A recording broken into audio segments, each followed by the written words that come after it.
So they roost in here. They only sleep in here. And then Dana Key works for the United States Coast Guard, but you'll find her enjoying her other passions on her relatively small 2-acre farm in Pomfret, Maryland. At this location we do poultry and chickens and waterfowl. They're going to be for meat. Key loves the animals on her farm and is working to one day expand her operation. But there's one thing she says she'll never do to increase production or to get a little extra money out of her animals.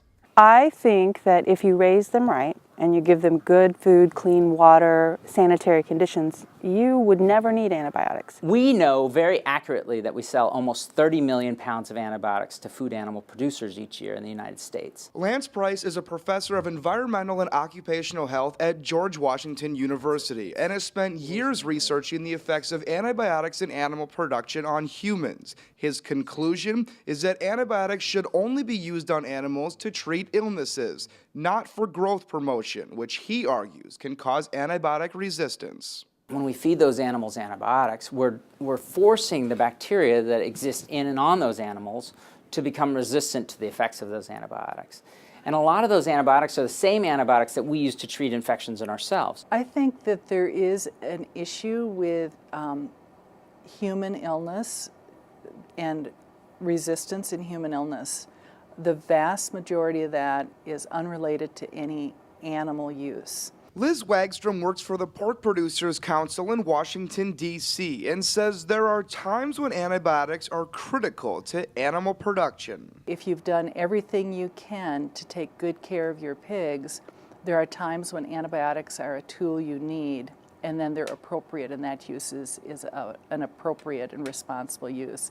Helps provide us with healthier animals that provide safer food. Antibiotics have been used in food production for decades, but it hasn't been since 2008 when Congress added an amendment to the Animal Drug User Fee Act. Have we been able to trace exactly what's being pumped into our food? And in those 3 years, we've seen a slight increase. But that's been 2009, 2010, and 2011. We've been using antibiotics since the 1950s. The Animal Drug User Fee Act, or ADUFA, is up for reauthorization every 5 years. 2013 is the year for reauthorization, and advocates say now's the perfect time to require more data collection. What are the animals that are getting the antibiotics? What are they given for? Are they given for treating the animals? Or how much is given to treat the animals? How much of it is given to get them to grow faster? But others say additional amendments to ADUFA will only slow down a bill that was never meant to be about antibiotics in animal production. Our stance is that ADUFA is not an antibiotic bill. ADUFA is a bill that helps FDA timely review applications for all animal drugs. Antibiotic resistance in humans. The FDA has admitted to concerns regarding antibiotics in animal production, like in this subcommittee on health hearing in 2010. But up until now, the FDA has only said it disapproves of using antibiotics for growth promotion. There's this whole trust but verify, strategy. All we're doing is trusting. We expect that the animal health manufacturers will stop producing and voluntarily give up labels for growth promotion. As for Key, she says she'll continue to keep her animals in sanitary conditions, so she won't have to use antibiotics.